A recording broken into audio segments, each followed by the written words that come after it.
زۆر سپاس بۆ گروپی میوزیکی هۆبەی چالاکی قوتابخانەکان بە سەرپەرشتی مامۆستا نەبەس.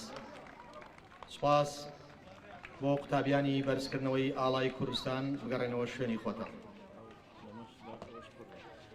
ئێستاش مەراسیمی هاتنی ئاڵای پیرۆزی کوردستان بەنێو حرەمی قوتابخانەی سەهەند لەلایەن قوتابیانەوە ئامادەکاری بۆ کراوە. سوپاس بۆ ڕێکخراوی پاراستنی ئاڵای کوردستان کە ئەمڕۆ هەمومان لەژێر چەتری ئاڵای پیرۆزی کوردستان یەکەم زەنجی دەستپێکی ساڵی تازەی خوێندن ساڵی 2022-2023 لێ دەدەین.